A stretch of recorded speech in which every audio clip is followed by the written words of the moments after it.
You know, a team that's probably got to be thankful about all the crap that happened with Antonio Brown and the Raiders is the New York Giants. Because for several months, they were getting cracked down all over the place. The Odell Beckham Jr. trade, drafting Daniel Jones 6th overall, and just a variety of things. Retaining Eli Manning for another season for reasons that are still unbeknownst to me. The bottom line is it wasn't a great appearing offseason for general manager Dave Gettleman in this Giants organization.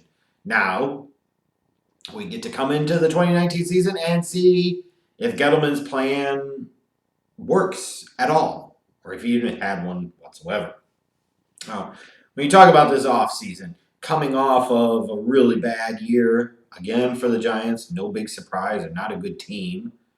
It's like they weren't a good team the year before that. Then they go out and trade away Odell Beckham Jr. for a first and third round pick. You trade away your best player, even though you claim you're in win now mode. You claim you're in win now mode, but you retain Eli Manning, which, because he stinks, you would say you can't really be in win now mode. But again, I want to emphasize you bring Saquon Barkley into the fold last year because you are in win now mode to then trade away Odell Beckham Jr., even though you're in win now mode. And then you're in win now mode, but then you reach a little bit to take Daniel Jones, 6th overall, the quarterback from Duke. I don't freaking get it. I just don't get it. Only time will tell if this works out or not. But when you look at what the Giants did in the draft, it was a bit puzzling. Like Daniel Jones going 6th overall. Was he really the best quarterback on the board at that point? Personally, I prefer Dwayne Haskins. Although I don't think Daniel Jones was quite as bad as he was made out to be. There is an element of he was a multi-year starter at Duke and they never got past a certain level. At least in some ways is a bit of a concern. There are other issues there. I think the kid has some talent and some upside. I think people are sleeping on him just a little bit.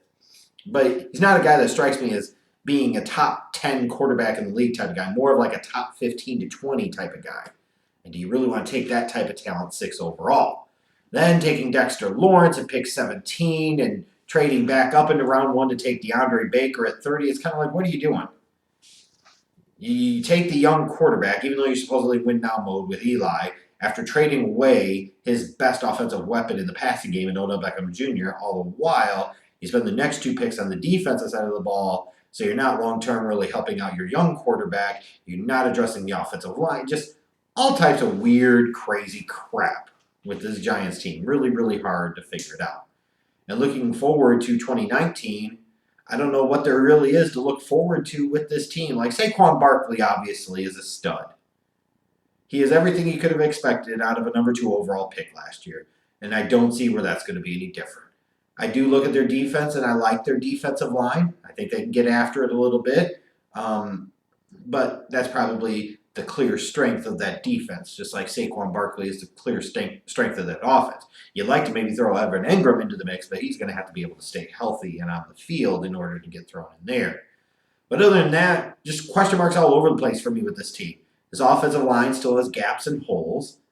Either way, starting Eli Manning's washed up ass or Daniel Jones, maybe not quite ready for primetime inexperienced ass, doesn't feel like a great combination at the quarterback position.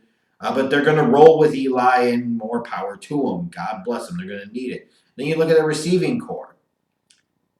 You trade away Odell Beckham Jr., you sign Golden Tate, but he's going to be out for 4 games due to a PED suspension. Your top receiver right now, it looks like, is going to be Sterling Shepard.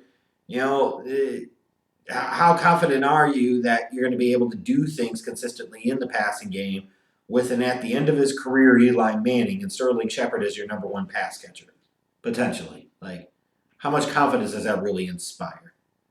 And you look ahead for this team and this schedule, I think it's the first half of the season that really truly dictates what happens with this team. Weeks 2 through 4, after the Cowboys game of week 1, you host Buffalo, then you go to Tampa, and you host Washington. There is a chance right there for the Giants to win a couple of games, get themselves into the thick of it early on, and potentially, change the trajectory of their season a little bit. And then you look at weeks 7 through 9, you host Arizona, you go to Detroit, you host Dallas, you got a couple home games in there. Again, early on in the season, You know, you're hosting Arizona. You would hope that would be a winnable game. Even if you lose to Detroit, then you've got Dallas coming in at home. Like you're looking right there in those 6 games that I called out. You're thinking if you're the Giants, if you have any shot at all this year, you got to win at least 4 of them. But the reality is I just don't see it.